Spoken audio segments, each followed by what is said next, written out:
ਅੱਜ ਮੋਹਾਲੀ 'ਚ ਪੰਜਾਬ ਯੂਥ ਕਾਂਗਰਸ ਦੇ ਪ੍ਰਧਾਨ ਬਰਿੰਦਰ ਢਿੱਲੋਂ ਵੱਲੋਂ ਪ੍ਰੈਸ ਕਾਨਫਰੰਸ ਕੀਤੀ ਗਈ, ਜਿਸ 'ਚ ਪ੍ਰਧਾਨ ਢਿੱਲੋਂ ਵੱਲੋਂ ਬੇਅਦਬੀ ਤੇ ਡੇਰਾ ਸਿਰਸਾ ਦੇ ਮਾਮਲੇ ਨੂੰ ਲੈ ਕੇ ਅਕਾਲੀ ਦਲ ਦੇ ਪ੍ਰਧਾਨ ਸੁਖਬੀਰ ਬਾਦਲ ਤੇ ਸਵਾਲ ਚੁੱਕੇ ਗਏ। ਇਸ ਮੌਕੇ ਬਰਿੰਦਰ ਢਿੱਲੋਂ ਨੇ ਅਕਾਲੀ ਦਲ ਦੇ ਪ੍ਰਧਾਨ ਸੁਖਬੀਰ ਬਾਦਲ ਨੂੰ ਸਵਾਲ ਕੀਤਾ ਕਿ ਤੁਹਾਡੀ ਸਰਕਾਰ ਵੇਲੇ 3 ਸਾਲ ਤੱਕ ਬੇਅਦਬੀ ਮਾਮਲੇ ਦਾ ਚਲਾਨ ਕਿਉਂ ਨਹੀਂ ਅਦਾਲਤ 'ਚ ਪੇਸ਼ ਕੀਤਾ ਗਿਆ। क्योंकि चंडीगढ़ तुहानूं पता ही है प्रैस कॉन्फ्रेंसिस दे अपना जो इशू हैगा वा, सो इस करके तुहानूं मोहाली बुलाया गया। सो असीं तुहाडा सारिਆਂ ਦਾ ਧੰਨਵਾਦ ਕਰਦੇ ਹਾਂ। ਅੱਜ बड़ा साडे हिसाब नाल पंजाब वास्ते एक बड़ा इंपॉर्टेंट इशू आ, जिन्हों असीं तुहाडे सारिਆਂ ਦੇ रूबरू करना चाहते हैं। जिवें कि थोड़े दिन पहलों जाखड़ साहब ने प्रैस कॉन्फ्रेंस की सीगी, जिहदे विच उन्हां ने एफीडेविट बारे और जो 2012 ਦੇ ਵਿੱਚ ਸਲਾਬਤਪੁਰ ਵਾਲਾ ਕੇਸ ਸੀਗਾ, ਕਿਸ ਤਰੀਕੇ ਨਾਲ ਉਹਨੂੰ ਖੁਰਦ-ਫੁਰਦ ਕਰਕੇ, ਜਿਹਦੇ ਕੀ ਰਿਜ਼ਲਟ ਦੇ ਵਿੱਚ ਇਹ ਹੋਇਆ ਵੀ ਹੌਸਲੇ ਇੰਨੇ ਵੱਧ ਗਏ ਕਿ ਬੇਅਦਬੀਆਂ ਹੋਈਆਂ, ਗੁਰੂ ਸਾਹਿਬ ਦੇ ਇੱਥੇ ਜੋ ਕੁਝ ਅੰਗ ਖਿਲਾਰੇ ਗਏ, ਪਾੜੇ ਗਏ, ਔਰ ਕਿਸ ਤਰੀਕੇ ਨਾਲ ਪੰਜਾਬ ਦਾ ਮਾਹੌਲ ਖਰਾਬ ਹੋਇਆ। ਅੱਜ ਅਸੀਂ ਉਹਦੇ ਰਿਲੇਟਡ ਹੀ ਉਸ ਤੋਂ ਅਗਲੀ ਕੜੀ ਦੀ ਗੱਲ ਕਰਨ ਜਾ ਰਹੇ ਹਾਂ। ਜਿਵੇਂ ਕਿ ਤੁਹਾਨੂੰ ਪਤਾ ਵੀ ਐਫੀਡੇਵਿਟ ਫਾਈਲ ਹੋਏ 2007 ਵਿੱਚ ਜਦੋਂ ਸਰਕਾਰ ਬਣੀ ਇਹਨਾਂ ਅਕਾਲੀ ਦਲ ਦੀ। ਆਪਣਾ ਪਰਚਾ ਸਭ ਤੋਂ ਪਹਿਲਾਂ ਜਦੋਂ ਉੱਥੇ ਡੇਰਾ ਮੁਖੀ ਨੇ ਆਪਣਾ ਸ਼ਰੇਆਮ ਸਾਰਿਆਂ ਦੇ ਵਿੱਚ ਫੋਟੋਆਂ ਖਿਚਾ ਕੇ ਕਿਸ ਤਰੀਕੇ ਨਾਲ ਗੁਰੂ ਗੋਬਿੰਦ ਸਿੰਘ ਜੀ ਦੀ ਪੋਸ਼ਾਕ ਪਾ ਕੇ ਔਰ ਇੱਕ ਸਿੱਖ ਸੈਂਟੀਮੈਂਟ ਨੂੰ ਭੜਕਾਇਆ ਗਿਆ। BSF ਦੀਆਂ ਕੰਪਨੀਆਂ ਵੀ ਆਈਆਂ, ਸਰਕਾਰ ਨੇ ਖਰਚਾ ਵੀ ਕੀਤਾ, ਉਸ ਤੋਂ ਬਾਅਦ ਕਿਵੇਂ ਗੋਲੀਆਂ ਵੀ ਚੱਲੀਆਂ, ਕਈ ਜਗ੍ਹਾ ਵਾਇਲੈਂਸ ਵੀ ਹੋਇਆ। ਲੇਕਿਨ ਉਦੋਂ ਅਕਾਲੀ ਦਲ ਦੀ ਸਰਕਾਰ ਸੀ ਔਰ ਅਕਾਲੀ ਦਲ ਨੇ ਇਨਵੈਸਟੀਗੇਸ਼ਨ ਜੀ ਵੀ ਜਿਹੜੀ ਉਸ ਟਾਈਮ ਕੀਤੀ, ਉੱਚ ਅਧਿਕਾਰੀਆਂ ਨੇ ਕੀਤੀ। ਗਵਰਨਰ ਦੀ ਸੈਂਕਸ਼ਨ ਤੋਂ ਬਾਅਦ ਪਰਚੇ ਦਰਜ ਹੋਏ। ਸਰਕਾਰ ਬਿਲਕੁਲ ਕਲੈਰਿਟੀ ਉਹਦੇ ਵਿੱਚ ਲੈਂਦੀ ਆ। ਜਦੋਂ ਪਰਚਾ ਦਰਜ ਕਰਦੀ ਆ, ਇਨਵੈਸਟੀਗੇਸ਼ਨ ਕਰਕੇ ਗਵਰਨਰ ਦੀ ਸੈਂਕਸ਼ਨ ਲੈ ਕੇ ਪਰਚੇ ਦਰਜ ਹੁੰਦੇ ਆ। DDR ਦੇ ਵਿੱਚ ਵਾਧਾ ਕੀਤਾ ਜਾਂਦਾ ਔਰ ਆਪਣਾ ਕੀ ਕਹਿੰਦੇ ਜਿਹੜੇ ਸੰਗੀਨ ਜੁਰਮ ਆ, ਜਿਹੜੇ ਸੈਕਸ਼ਨ ਆ, ਉਹ ਐਡ ਕੀਤੇ ਜਾਂਦੇ ਆ। ਸਰਕਾਰ ਹਾਈ ਕੋਰਟ ਦੇ ਵਿੱਚ ਐਫੀਡੇਵਿਟ ਫਾਈਲ ਕਰਦੀ ਆ ਔਰ ਉੱਚ ਅਧਿਕਾਰੀ SP ਲੈਵਲ ਦੇ ਅਧਿਕਾਰੀ ਐਫੀਡੇਵਿਟ ਫਾਈਲ ਕਰਦੇ ਆ, ਜਿਹਦੇ ਵਿੱਚ ਉਹ ਕਲੀਅਰ ਕਹਿੰਦੇ ਆ ਵੀ ਜਿਹੜਾ ਬਾਬੇ ਨੇ ਜੋ ਕੁਝ ਕੀਤਾ ਸੀਗਾ ਉਹ ਗੁਰੂ ਗੋਬਿੰਦ ਸਿੰਘ ਜੀ ਨੂੰ ਕਾਪੀ ਕਰਨ ਦੇ ਆਧਾਰ ਦੇ ਵਿੱਚ ਔਰ ਉਹਦੇ ਨਾਲ ਸਿਮਿਲੈਰਿਟੀ ਨਾਲ ਕੀਤਾ ਸੀਗਾ। ਤੁਸੀਂ ਅਗਰ ਵੇਖੋਗੇ ਉਹਦੇ ਵਿੱਚ ਭਾਵੇਂ ਸਿੱਖੀਜ਼ਮ ਦੇ ਵਿੱਚ 5 ਕਕਾਰਾਂ ਦੀ ਗੱਲ ਕੀਤੀ ਜਾਂਦੀ ਆ, ਇਹਨਾਂ ਨੇ 7 ਕਕਾਰਾਂ ਦੀ ਗੱਲ ਕੀਤੀ। ਇਹਨਾਂ ਨੇ 7 ਆਪਣੇ ਜਿਹੜੇ ਇਹਨਾਂ ਦੇ ਹੈਗੇ ਉਹ ਕੀਤੇ। ਜਿਵੇਂ ਸਿੱਖਾਂ ਦੇ ਵਿੱਚ ਸਿਧਾਂਤ ਹੁੰਦੇ ਆ ਵੀ ਜਿਵੇਂ ਜਦੋਂ ਆਪਣਾ ਅੰਮ੍ਰਿਤ ਛਕਾਇਆ ਗਿਆ ਸੀਗਾ, ਜਦੋਂ ਕੀਤਾ ਸੀਗਾ 5 ਕਮਿਊਨਿਟੀਜ਼ ਨੂੰ ਬੁਲਾ ਕੇ ਉੱਥੇ ਕੀਤਾ ਗਿਆ ਸੀ, ਉਵੇਂ ਇਹਨਾਂ ਨੇ 7 ਲੋਕਾਂ ਨੂੰ ਬੁਲਾ ਕੇ ਉੱਥੇ ਕੀਤਾ। ਤਕਰੀਬਨ 11 ਚੀਜ਼ਾਂ ਸਿਮਿਲਰ ਐਫੀਡੇਵਿਟ ਵਿੱਚ ਸਰਕਾਰ ਫਾਈਲ ਕਰਦੀ ਆ। ਪੰਜਾਬ ਸਰਕਾਰ SP ਲੈਵਲ ਦੇ ਅਧਿਕਾਰੀ ਵੀ ਇਹਨਾਂ ਨੇ ਉਹ ਸਿਮਿਲਰ ਚੀਜ਼ਾਂ ਕੀਤੀਆਂ ਔਰ ਇਸ ਕਰਕੇ ਇਹਨਾਂ ਨੂੰ ਸੈਂਕਸ਼ਨ ਦਿੱਤੀ ਜਾਵੇ। ਇਹਨਾਂ ਨੇ ਕੋਰਟ ਵਿੱਚ ਫਿਰ ਦੁਬਾਰਾ ਜਾਂਦੇ ਆ ਵੀ ਚਲਾਨ ਜਿਹੜਾ ਵਾ ਸਾਡਾ ਰੋਕਿਆ ਜਾਵੇ ਡੇਰੇ ਵਾਲੇ, ਲੇਕਿਨ ਉਹਦੇ ਬਾਵਜੂਦ ਹਾਈ ਕੋਰਟ ਉਹਨੂੰ ਰੋਕ ਲੈਂਦੀ ਔਰ ਚਲਾਨ ਪੇਸ਼ ਕਰਨ ਦੀ ਗੱਲ ਕਰਦੀ ਆ। ਇਹ ਸਭ 2009 ਤੋਂ ਪਹਿਲਾਂ ਹੋਇਆ। 2009 ਦੇ ਵਿੱਚ ਜਦੋਂ ਬਠਿੰਡਾ ਇਲੈਕਸ਼ਨ ਆ ਜਾਂਦੀ ਆ, ਜਿੱਥੋਂ ਬੀਬੀ ਹਰਸਿਮਰਤ ਕੌਰ ਇਲੈਕਸ਼ਨ ਲੜਦੇ ਆ, ਉਸ ਤੋਂ ਬਾਅਦ ਸਰਕਾਰ ਦੇ ਰੂਪ ਰੇਖਾ ਹੀ ਬਦਲ ਜਾਂਦੀ ਆ ਇਨਵੈਸਟੀਗੇਸ਼ਨ ਦੀ। ਸਰਕਾਰ ਜਦੋਂ ਕਹਿੰਦੇ ਆ ਵੀ ਆ ਚਲਾਨ ਪੇਸ਼ ਹੁੰਦਾ ਵਾ, ਸਰਕਾਰ ਚਲਾਨ ਨਹੀਂ ਪੇਸ਼ ਕਰਦੀ। ਕੋਰਟ ਦੇ ਵਿੱਚ ਐਫੀਡੇਵਿਟ ਫਾਈਲ ਕਰਦੇ ਆ ਵੀ ਸਾਡਾ ਚਲਾਨ ਤਿਆਰ ਪਿਆ। SP ਸਾਹਿਬ ਇਨਵੈਸਟੀਗੇਸ਼ਨ ਇਹ ਆਪਣਾ ਹੀ ਕਹਿੰਦੇ, ਇਹਦੇ ਵਿੱਚ ਕਲੀਅਰ ਇਹ ਕਹਿ ਰਹੇ ਆ ਵੀ ਸਾਡਾ ਚਲਾਨ ਤਿਆਰ ਪਿਆ, ਅਸੀਂ ਚਲਾਨ ਫਾਈਲ ਕਰਨ ਨੂੰ ਤਿਆਰ ਬੈਠੇ ਆ। ਉਹਨਾਂ ਦੇ ਲਿਖਦੇ ਆ ਪ੍ਰੈਜ਼ੈਂਟਿੰਗ ਦੀ challan charge sheet under section this after completion of the investigation is a statutory application and responsibility of the investigation agency and the accused petitioner has no right to seek stay on this issue. Court ਸਰਕਾਰ ਉਹਦੇ ਵਿੱਚ moreover in the investigation conducted by the police up till now the allegations leveled in the said FIR and subsequent verdict have been substantiated despite the fact that the accused petitioner and the employees of DERA who were joining the investigation did not cooperate। ਉਹ ਬਿਲਕੁਲ clear ਕਹਿ ਦਿੰਦੇ ਆ ਸਰਕਾਰ ਆਪਣੇ affidavit ਦੇ ਵਿੱਚ, ਔਰ ਇਹ ਅਕਾਲੀ ਸਰਕਾਰ ਕਹਿ ਰਹੀ ਆ, ਅਕਾਲੀ ਸਰਕਾਰ ਉਹਨਾਂ ਦੇ ਉੱਚ ਅਧਿਕਾਰੀ ਕਹਿ ਰਹੇ ਆ। ਉਸ ਤੋਂ ਬਾਅਦ ਦੂਜਾ ਐਫੀਡੇਵਿਟ ਫਿਰ ਫਾਈਲ ਹੁੰਦਾ ਵਾ, ਉਹਦੇ ਵਿੱਚ ਵੀ ਸਰਕਾਰ ਕਲੀਅਰ ਆਪਣਾ ਸਟੈਂਡ ਕਲੀਅਰ ਕਰਦੀ ਆ ਵੀ ਜਿਹੜਾ ਸਰਕਾਰ ਆ, it was thoroughly examined along with the inquiry report submitted by the IG level police officer that legal issues were got examined and only then the FIR was registered। Thus the petitioner above allegation stands refuted। ਇਹ police ਅਧਿਕਾਰੀ IG level ਦੇ SP level ਦੇ affidavit file ਕਰਕੇ court ਦੇ ਵਿੱਚ ਇਹ ਗੱਲਾਂ ਕਹਿ ਰਹੇ ਆ। 2009 ਦੀ ਬਠਿੰਡਾ ਇਲੈਕਸ਼ਨ ਜਦੋਂ ਆਂਦੀ ਆ ਇਹ ਮਦਦ ਲੈਂਦੇ ਆ ਜਾਂ ਨਹੀਂ ਲੈਂਦੇ ਇਹ ਬੈਟਰ ਦੱਸ ਸਕਦੇ ਆ। ਲੇਕਿਨ ਜਿਵੇਂ ਬਠਿੰਡਾ ਇਲੈਕਸ਼ਨ ਆਉਂਦੀ ਆ, ਫਰੀਦਕੋਟ ਜਿਹੜੀ ਆ ਉਹ ਡੀ ਰਿਜ਼ਰਵ ਹੋ ਕੇ ਬਠਿੰਡਾ ਓਪਨ ਹੋ ਜਾਂਦੀ ਆ, ਔਰ ਬਠਿੰਡਾ ਓਪਨ ਹੁੰਦੇ ਹੀ ਜਦੋਂ ਪੰਜਾਬ ਦੇ ਵਿੱਚ ਕਾਂਗਰਸ 7 ਸੀਟਾਂ ਜਿੱਤਦੀ ਆ ਔਰ ਇਹ ਆਪਣਾ ਕੀ ਕਹਿੰਦੇ ਬੀਬੀ ਹਰਸਿਮਰਤ ਕੌਰ ਬਾਦਲ ਕੈਪਟਨ ਸਾਹਿਬ ਦੇ ਬੇਟੇ ਦੇ ਅਗੇਂਸਟ ਲੜਦੀ ਆ। ਬੜੀ ਕਾਂਟੇ ਦੀ ਟੱਕਰ ਸੀਗੀ, ਤੁਸੀਂ ਮੀਡੀਆ ਵਾਲਿਆਂ ਨੇ ਵੀ ਵੇਖਿਆ ਸੀਗਾ ਉਦੋਂ, ਲੇਕਿਨ ਇਹ 1 ਲੱਖ ਵੋਟ ਤੋਂ ਜਿੱਤਦੇ ਆ। ਔਰ ਉਦੋਂ ਸਭ ਤੋਂ ਪਹਿਲਾਂ ਕਿਤੇ ਨਾ ਕਿਤੇ ਇਹ ਸਾਹਮਣੇ ਆਂਦਾ ਵੀ ਇਹਨਾਂ ਨੇ ਡੇਰੇ ਵਾਲਿਆਂ ਦੀ ਮਦਦ ਲਿੱਤੀ, ਔਰ ਇਹ ਉਦੋਂ ਲਿੱਤੀ ਜਦੋਂ ਜਥੇਦਾਰ ਸਾਹਿਬ ਨੇ ਇਹਨਾਂ ਨੂੰ ਮਨਾ ਕੀਤਾ ਸੀਗਾ ਵੀ ਰੋਟੀ ਬੋਟੀ ਦੀ ਸਾਂਝ ਨਹੀਂ ਰੱਖਣੀ। ਸਾਡੇ ਇਹ ਸਵਾਲ ਆ ਉਸ ਤੋਂ ਬਾਅਦ ਕਿਵੇਂ ਅਸੀਂ ਤੁਹਾਨੂੰ ਕ੍ਰੋਨੋਲੋਜੀ ਇਹਨਾਂ ਦੀ ਜੋ ਇਹਨਾਂ ਨੇ ਕੀਤਾ ਔਰ ਕਿਵੇਂ ਡੇਰੇ ਵਾਲਿਆਂ ਨਾਲ ਇਹਨਾਂ ਦੀ ਪੂਰੀਆਂ ਸਾਂਝਾ ਗਾਠਾਂ ਹੈਗੀਆਂ, ਅਸੀਂ ਉਹ ਆਪਣਾ ਕਹਿੰਦੇ ਫੈਕਟਸ ਦੇ ਰਾਹੀਂ ਤੁਹਾਡੇ ਅੱਗੇ ਉਜਾਗਰ ਕਰ ਰਹੇ ਹਾਂ। ਉਸ ਤੋਂ ਬਾਅਦ 3 ਸਾਲ ਚਲਾਨ ਹੀ ਨਹੀਂ ਪੇਸ਼ ਹੁੰਦਾ। 3 ਸਾਲ ਜਦੋਂ ਇਨਵੈਸਟੀਗੇਸ਼ਨਾਂ ਹੋ ਚੁੱਕੀਆਂ, ਚਲਾਨ ਤਿਆਰ ਪਏ ਆ, ਸਰਕਾਰ ਐਫੀਡੇਵਿਟ ਫਾਈਲ ਕਰਦੀ ਆ, 3 ਸਾਲ ਅਕਾਲੀ ਦਲ ਚਲਾਨ ਨਹੀਂ ਪੇਸ਼ ਕਰਦੀ ਸਲਾਬਤਪੁਰ ਕੇਸ ਦਾ। 2012 ਦੇ ਵਿੱਚ ਜਦੋਂ ਸਰਕਾਰ ਬਣਦੀ ਆ, ਆਪਣਾ ਕੀ ਕਹਿੰਦੇ ਕੋਡ ਆਫ ਕੰਡਕਟ ਲੱਗਦਾ ਵਾ, ਸਾਰਾ ਕੁਝ ਹੁੰਦਾ ਵਾ, ਉਦੋਂ 25 ਜਨਵਰੀ ਨੂੰ 27 ਜਨਵਰੀ ਨੂੰ ਕੋਰਟ ਦੇ ਵਿੱਚ 25 ਜਨਵਰੀ ਨੂੰ ਰਿਪੋਰਟ ਸਬਮਿਟ ਕਰਦੇ ਆ, 27 ਜਨਵਰੀ ਨੂੰ SHO ਉੱਥੋਂ ਦਾ ਉਹ ਜਿਹੜਾ ਵਾ ਉਹ ਇਨਵੈਸਟੀਗੇਸ਼ਨ ਉਹ ਆਪਣੀ ਕਲੋਜ਼ਰ ਰਿਪੋਰਟ ਫਾਈਲ ਕਰ ਦਿੰਦਾ ਵੀ ਮੈਂ ਉੱਚ ਅਧਿਕਾਰੀ ਅਫਸਰਾਂ ਨਾਲ ਗੱਲ ਕਰਕੇ ਉੱਥੇ ਦੀ ਕਲੋਜ਼ਰ ਰਿਪੋਰਟ ਫਾਈਲ ਕਰਦਾ ਵਾਂ ਐਫੀਡੇਵਿਟ ਦੇ ਬੇਸ ਦੇ ਉੱਤੇ ਔਰ ਆਪਣੀ ਇਨਵੈਸਟੀਗੇਸ਼ਨ ਦੇ। ਸਰਕਾਰ ਦੇ 2 ਪੱਖ ਆ ਗਏ ਇੱਥੇ ਸਾਹਮਣੇ। ਪਹਿਲੋਂ ਉੱਚ ਅਧਿਕਾਰੀ ਜਿਹੜੇ ਜਾਂਚ ਕਰ ਰਹੇ ਆ ਉਹ ਕਹਿੰਦੇ ਉੱਥੇ ਸਭ ਕੁਝ ਹੋਇਆ, ਚਲਾਨ ਬਣਦਾ ਵਾ, ਪ੍ਰੋਸੀਕਿਊਸ਼ਨ ਬਣਦੀ ਆ। ਉਸ ਤੋਂ ਬਾਅਦ ਦੂਜੇ ਆਪਣਾ ਉੱਥੋਂ ਦਾ ਇੱਕ SHO ਲੈਵਲ, ਇੱਕ ਪਹਿਲੋਂ ਤਾਂ SP ਲੈਵਲ ਤੇ ਇਨਵੈਸਟੀਗੇਸ਼ਨ ਕਰ ਰਿਹਾ, IG ਲੈਵਲ ਐਫੀਡੇਵਿਟ ਫਾਈਲ ਕਰ ਰਿਹਾ ਵਾ। ਉਸ ਤੋਂ ਬਾਅਦ SHO ਸਾਹਿਬ ਆਪਣੀ ਕਲੋਜ਼ਰ ਰਿਪੋਰਟ ਦੇ ਵਿੱਚ ਆਪਣਾ ਇਹ ਲਿਖ ਦਿੰਦੇ ਆ ਵੀ ਉੱਥੇ ਕੋਈ ਇਨਸੀਡੈਂਟ ਹੀ ਨਹੀਂ ਹੋਇਆ, ਜੋ ਕਿ ਜਾਖੜ ਸਾਹਿਬ ਨੇ ਬੜਾ ਬਖੂਬੀ ਉਸ ਚੀਜ਼ ਵਿੱਚ ਕੀਤਾ।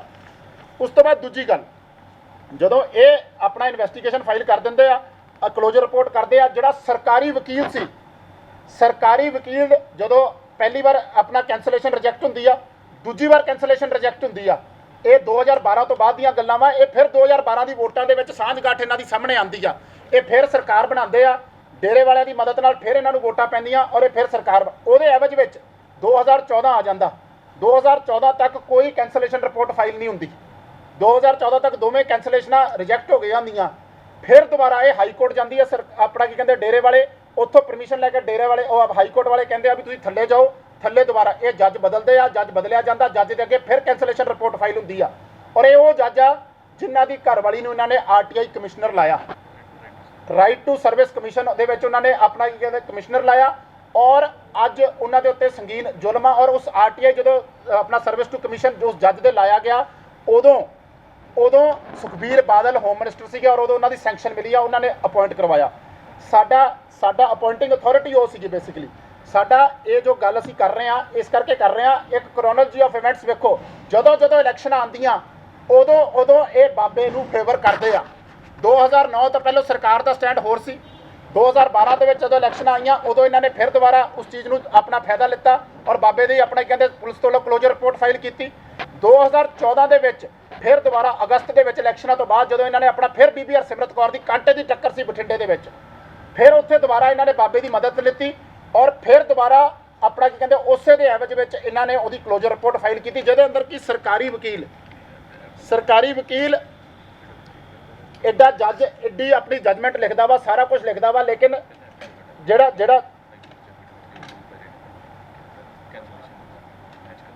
ਜਿਹਦੇ ਅੰਦਰ ਕੈਂਸਲੇਸ਼ਨ ਦੇ ਵਿੱਚ ਐਫੀਡੇਵਿਟ ਦੀ ਆ ਗੱਲਾਂ ਇੰਪੋਰਟੈਂਟ ਜਿਹੜੀ ਆ ਆਪਣਾ ਕਹਿੰਦੇ ਪੁਆਇੰਟ ਆਊਟ ਕੀਤੀ ਆ। However it is submitted that as per evidence collected so far by the police commission of offence under section 295A 153A and 298 of IPC are established. ਜਦੋਂ ਐਫੀਡੇਵਿਟ ਵਿੱਚ ਸਰਕਾਰ ਇਸਟੈਬਲਿਸ਼ ਕਰ ਰਹੀ ਹੈ ਅਫੈਂਸ, ਫਿਰ ਇਹ ਕਲੋਜ਼ਰ ਰਿਪੋਰਟਸ ਕਿਉਂ file ਕਰ ਰਹੇ ਆ?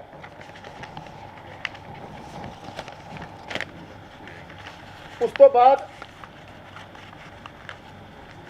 ਇਹ ਵੀ ਕਿਹਾ ਜਾਂਦਾ ਵਾ ਸਰਕਾਰ ਵੱਲੋਂ ਐਜ਼ ਦ ਆਪਣਾ SP ਸਾਹਿਬ ਵੱਲੋਂ ਉਹਦੇ ਅੰਦਰ as the occurrence of taken place at Salabatpura district Bathinda Punjab it will be necessary to bring the petitioner to Salabatpura for the purpose of certain recoveries and investigations. ਅੱਜ ਤੱਕ ਉਹਨਾਂ ਨੂੰ ਉੱਥੇ ਲੈ ਕੇ ਨਹੀਂ ਆਇਆ ਗਿਆ, ਕਿਹਦੇ ਪ੍ਰੈਸ਼ਰ ਦੇ ਉੱਤੇ ਉਹਨਾਂ ਨੂੰ ਉੱਥੇ ਨਹੀਂ ਲੈ ਕੇ ਆਇਆ ਗਿਆ।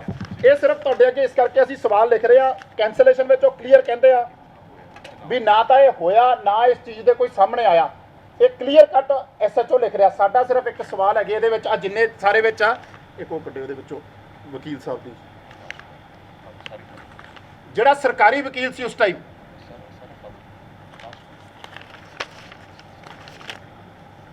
ਜਿਹੜਾ ਸਰਕਾਰੀ ਵਕੀਲ ਸੀ ਉਸ ਟਾਈਮ 25 ਨੰਬਰ ਪੈਰਾ ਦੇ ਵਿੱਚ ਜੱਜਮੈਂਟ ਦੇ ਵਿੱਚ ਸਰਕਾਰੀ ਵਕੀਲ ਦੀ ਸਾਰੇ ਜੱਜਮੈਂਟ ਦੇ ਵਿੱਚ ਸਿਰਫ ਤੇ ਸਿਰਫ ਇੱਕ ਚੀਜ਼ ਸਰਕਾਰੀ ਵਕੀਲ ਕਹਿੰਦਾ ਵਾ, ਔਨ ਦੀ ਅਦਰ ਹੈਂਡ ਆ ਜੱਜ ਸਾਹਿਬ ਦੀ ਜੱਜਮੈਂਟ ਆ, the learned public prosecutor on behalf of state of Punjab category contend that no offence stands made out against the accused under section 153A, 295A and 298 of Indian Penal Code. Investigation ਕਹਿ ਰਹੀ ਆ, investigation ਇਹ ਕਹਿ ਰਹੀ ਆ ਵੀ establish ਹੁੰਦਾ ਵਾ, offense evidence ਹੈਗਾ ਵਾ, ਲੇਕਿਨ ਸਰਕਾਰੀ ਵਕੀਲ ਕੀ ਕਹਿੰਦਾ ਵਾ, on the other hand learned public prosecutor on behalf of state of Punjab ਵੀ ਉੱਥੇ ਕੋਈ offense ਨਹੀਂ made out ਹੁੰਦਾ। ਕਲੀਅਰ ਕੱਟ ਦੋ ਸਟੈਂਡ ਲੈ ਰਹੀ ਆ ਪੰਜਾਬ ਸਰਕਾਰ। ਪੋਸਟ 2009 ਇਨਵੈਸਟੀਗੇਸ਼ਨਸ ਹੋਰ ਪਾਸੇ ਨੂੰ ਲੈ ਕੇ ਜਾ ਰਹੀਆਂ। ਜਦੋਂ ਤੋਂ ਆਪਣਾ ਡੇਰੇ ਵਾਲਿਆਂ ਨੇ ਇਹਨਾਂ ਦੀ ਮਦਦ ਕਰਨੀ ਸ਼ੁਰੂ ਕੀਤੀ ਉਦੋਂ ਦਾ ਇਹਨਾਂ ਦੇ ਸਟੈਂਡ ਬਦਲੇ, ਇਹਨਾਂ ਦੇ ਐਫੀਡੇਵਿਟ ਬਦਲੇ, ਇਹਨਾਂ ਦੀ ਇਨਵੈਸਟੀਗੇਸ਼ਨਸ ਬਦਲੀਆਂ। ਔਰ ਇਹ ਔਨ ਰਿਕਾਰਡ ਗੱਲਾਂ ਵਾ, ਇਹ ਕਾਂਗਰਸ ਪਾਰਟੀ ਦੀ ਐਲੀਗੇਸ਼ਨਸ ਨਹੀਂ ਹੈਗੀਆਂ, ਇਹ ਯੂਥ ਕਾਂਗਰਸ ਦੀ ਐਲੀਗੇਸ਼ਨ ਨਹੀਂ ਆ, ਇਹ ਕੈਪਟਨ ਸਾਹਿਬ ਵੱਲੋਂ ਬਿਆਨ ਨਹੀਂ ਆ, ਜਾਖੜ ਸਾਹਿਬ ਵੱਲੋਂ ਬਿਆਨ ਨਹੀਂ ਆ, ਇਹ ਔਨ ਰਿਕਾਰਡ ਪੇਪਰ ਦੀਆਂ ਗੱਲਾਂ। ਕੋਈ ਵੀ ਪ੍ਰੈਸ ਇਨਵੈਸਟੀਗੇਸ਼ਨ ਜਰਨਲਿਜ਼ਮ ਵਾਸਤੇ ਜਾਣਿਆ ਜਾਂਦਾ, ਤੁਸੀਂ ਇਸ ਚੀਜ਼ ਨੂੰ ਵੈਰੀਫਾਈ ਕਰੋ। ਤੁਸੀਂ ਇਸ ਚੀਜ਼ ਦੇ ਉੱਤੇ ਬੇਸ਼ੱਕ ਜਦੋਂ ਮਰਜ਼ੀ ਆਪਣਾ ਇਹਦੇ ਤੇ ਆਪਾਂ ਗੱਲ ਕਰ ਸਕਦੇ ਆ ਵੀ 2009 ਤੋਂ ਪਹਿਲਾਂ ਸਰਕਾਰ ਕੀ ਐਫੀਡੇਵਿਟ ਫਾਈਲ ਕਰਦੀ ਆ, ਔਰ ਜਦ ਤੋਂ ਬਠਿੰਡੇ ਦੇ ਵਿੱਚ ਇਹਨਾਂ ਨੇ ਮਦਦ ਲੈਣੀ ਸ਼ੁਰੂ ਕੀਤੀ ਉਸ ਤੋਂ ਬਾਅਦ ਸਰਕਾਰ ਕੀ ਐਫੀਡੇਵਿਟ ਫਾਈਲ ਕਰਦੀ ਆ, ਔਰ ਕਿਸ ਤਰੀਕੇ ਨਾਲ ਇਨਵੈਸਟੀਗੇਸ਼ਨ ਦੀ ਧੱਜੀਆਂ ਉਡਾ ਦਿੰਦੀ ਆ, ਕਾਨੂੰਨ ਦੀ ਧੱਜੀਆਂ ਉਡਾਉਂਦੀ ਆ। ਸਾਡੀ ਮੰਗ ਸ਼ਰੇਆਮ ਆ ਫੋਟੋਆਂ ਹੈਗੀਆਂ 13 ਤਰੀਕ ਦੀਆਂ, 12 ਤਰੀਕ ਦੀਆਂ, ਜਿਹਦੇ ਅੰਦਰ ਸਲਾਬਤਪੁਰਾ ਕੇਸ ਦੇ ਵਿੱਚ ਕਿਸ ਤਰੀਕੇ ਨਾਲ ਆਪਣਾ BSF ਦੀਆਂ ਕੰਪਨੀਆਂ ਲੱਗੀਆਂ, ਕਿਵੇਂ ਆਪਣਾ ਕੀ ਕਹਿੰਦੇ ਇਹਨਾਂ ਨੇ ਗੁਰੂ ਗੋਬਿੰਦ ਸਿੰਘ ਸਿੱਖ ਧਰਮ ਦੇ ਨਾਲ ਖਿਲਵਾੜ ਕੀਤਾ, ਲੇਕਿਨ ਕਿਸ ਤਰੀਕੇ ਨਾਲ ਉਹਨਾਂ ਨੂੰ ਬਚਾਇਆ ਜਾ ਰਿਹਾ, ਕਿਸ ਤਰੀਕੇ ਨਾਲ ਜਥੇਦਾਰ ਸਾਹਿਬ ਦੀਆਂ ਗੱਲਾਂ ਨੂੰ ਨਕਾਰਿਆ ਜਾ ਰਿਹਾ, ਔਰ ਕਿੰਨਾਂ ਵੱਲੋਂ ਨਕਾਰਿਆ ਜਾ ਰਿਹਾ। ਪੰਥਕ ਪਾਰਟੀ ਦੇ ਪ੍ਰਧਾਨ, ਸੋ ਕਾਲਡ ਪੰਥਕ ਪਾਰਟੀ ਸ਼੍ਰੋਮਣੀ ਅਕਾਲੀ ਦਲ ਦੇ ਪ੍ਰਧਾਨ ਸੁਖਬੀਰ ਸਿੰਘ ਬਾਦਲ ਅੱਜ ਜਥੇਦਾਰ ਸਾਹਿਬ ਦੀ ਗੱਲਾਂ ਨੂੰ ਵੀ ਨਾ ਪਰਵਾਹ ਕੀਤੀ, ਲੋਕਾਂ ਦੇ ਸੈਂਟੀਮੈਂਟ ਦੀ ਵੀ ਪਰਵਾਹ ਨਹੀਂ ਕੀਤੀ, ਔਰ ਕਿਸ ਤਰੀਕੇ ਨਾਲ ਇਨਵੈਸਟੀਗੇਸ਼ਨ ਨੂੰ ਖੁਰਦ ਕਰਕੇ ਸਾਡੀ ਡਿਮਾਂਡ, ਹੁਣ ਜਿਹੜੀ ਅਸੀਂ ਗੱਲ ਕਰ ਰਹੇ ਹਾਂ ਫੈਕਟਸ ਦੇ ਉੱਤੇ, ਸਾਡੀ ਡਿਮਾਂਡ ਜਿਹੜੀ ਆ ਇਹ ਸਾਰੀ ਗੱਲ ਦੇ ਉੱਤੇ ਅਸੀਂ DGP ਸਾਹਿਬ ਨੂੰ ਪੱਤਰ ਲਿਖ ਕੇ ਜਿਹੜੇ ਅਫਸਰਾਂ ਨੇ ਗਲਤ ਰਿਪੋਰਟਾਂ ਫਾਈਲ ਕੀਤੀਆਂ ਉਹਨਾਂ ਦੀ ਕਸਟੋਡੀਅਲ ਇੰਟੈਰੋਗੇਸ਼ਨ, ਉਹਨਾਂ ਦੀ ਇਨਵੈਸਟੀਗੇਸ਼ਨ ਔਰ ਉਹਨਾਂ ਤੇ ਬਣਦੀ ਕਾਰਵਾਈ ਹੋਵੇ।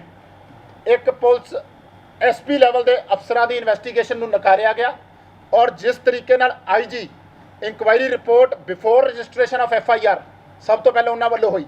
Bathinda police 2 ਐਫੀਡੇਵਿਟਸ filed by Bathinda Police and these were used evidence and eyewitnesses were available against Dera Sacha Sauda head Rajinder Singh Sidhu, most important और बड़ा controversial figure है सारी चीज़ दे विच। उन्हां नूं भी बुला के उन्हां तो भी पुछया जावे कस्टोडियल या अपना जुडिशियल या अपना पुलिस इन्वेस्टिगेशन राही भी उन्हां ते किहदा प्रैशर सीगा जदों उन्हां ने ये सारियां चीज़ां कीतियां। और सब तो वड्डी गल होम मिनिस्टर सुखबीर सिंह बादल की होम मिनिस्टर अकाली दल दा प्रधान सो कॉल्ड पंथक पार्टी, असीं इस करके बार बार कह रहे हैं भी वो पंथक पार्टी जिन्हां दे विच जिन्हां ने बड़े वड्डे वड्डे मोर्चे लाए, जिन्हां ने पंजाबी सूबे दी लड़ाइयां लड़ियां और जिन्हां ने ये सारा कुछ किया जद दी बादलों के हाथे आई आ, ये डेरियां वालियां दी पार्टी बन गई आ। ये गल कहना भी सुखबीर सिंह इंसा या ये सारियां लोग चर्चा च करते हैं, इसे गल्लां करके कहते हैं भी किस तरीके नाल सुखबीर बादल ने और ये कुछ अफसरां ने जिन्हां ने इस चीज़ दे विच पूरी अपनी फैक्ट्स नूं उपयोग करके किस तरीके ना खुरद फुरद करके इन्हों ने किया। असी SIT की डिमांड करांगे पंजाब सरकार तो, असी DGP साहब नूं पत्र लिखांगे और नाल नाल अपना ये जोड़े अफसर आ जिन्हां दी इस दे विच प्रॉब्लम क्रिएट की आ उन्हां तो पुछया जाए उन्हां ते प्रैशर किन्हां ने पाया। लर्नड कौंसल जोड़े पंजाब सरकार दे सी उन्हां नूं किन्हां दी इंस्ट्रक्शन के उत्ते AG साहब की इंस्ट्रक्शन आई, किसी लीडर की इंस्ट्रक्शन आई, इन्हां दी इंटैरोगेशन तो बाद ही ये चीज़ां सामने आ सकदियां। किस तरीके नाल मौके दे उस टाइम दे SHO जो कि अपनी रिपोर्ट च लिखते हैं मैं अफसरां दी सलाह दे नाल एक क्लोजर रिपोर्ट फाइल करदा, किहड़े अफसर, ये सारियां चीज़ां ऑन रिकॉर्ड आनियां चाहीदियां। 2014 की क्लोजर रिपोर्ट तो बाद सरकार अपील दे विच क्यों नहीं जाती और तुसीं ये सीक्वेंस ऑफ इवेंट्स बनो 2014 तो बाद फिर माफ़ीनामा दिंदे आ। ये सारियां चीज़ां इस करके सीगियां क्योंकि ये माफ़ीनामा देना चाहते सी, क्योंकि 2015 तो पहलों कोई केस नहीं सीगा डेरा सच्चे सौदियां दे वालियां दे उल्ट। ਨਾ ਉਹਨਾਂ ਤੇ ਕਦੀ ਕਿਸੇ ਨੇ ਗੱਲ ਕੀਤਾ ਸੀ, ਕਿਉਂਕਿ ਪੰਜਾਬ ਸਰਕਾਰ ਉਹਨਾਂ ਨੂੰ ਪ੍ਰੋਟੈਕਟ ਕਰ ਰਹੀ ਸੀ। ਔਰ ਇਸ ਕਰਕੇ ਹੀ ਤੁਸੀਂ ਅਗਰ ਇਹ ਚੀਜ਼ ਵੇਖੋਗੇ ਕਿਸ ਤਰੀਕੇ ਨਾਲ ਬਾਅਦ 'ਚ ਮਾਫੀਨਾਮਾ ਦਿੱਤਾ ਗਿਆ, ਇਹ ਸਾਰਾ ਜਿੰਨਾ ਇਵੈਂਟ ਸੀਗਾ, ਜਿੰਨੇ ਇਹ ਸਾਰੀਆਂ ਚੀਜ਼ਾਂ ਸੀਗੀਆਂ, ਇਹ ਉਸ ਤਰੀਕੇ ਨਾਲ ਲਿੱਤੀਆਂ। ਅਖੀਰ ਦੇ ਵਿੱਚ ਸਾਡੀ ਇਹੀ ਡਿਮਾਂਡ ਆ ਵੀ 2015 ਦੇ ਵਿੱਚ ਬੇਅਦਬੀਆਂ ਨਾ ਹੁੰਦੀਆਂ, 2015 ਦੇ ਵਿੱਚ ਇਹਨਾਂ ਦੀ ਇੰਨੀ ਜੁਰਤ ਨਾ ਬਣਦੀ। ਅੱਜ ਪੰਜਾਬ ਸਰਕਾਰ ਤੇ ਤਾਂ ਇਹ ਉਂਗਲਾਂ ਚੁੱਕਦੇ ਆ, ਲੇਕਿਨ ਇਹਨਾਂ ਤੋਂ ਇਹ ਪੁੱਛਿਆ ਜਾਵੇ। ਮੁਹਾਲੀ ਤੋਂ ਸੁਸ਼ੀਲ ਗਰਚਾ ਦੀ ਰਿਪੋਰਟ, ਦੈਨਿਕ ਸਵੇਰਾ ਟੀਵੀ।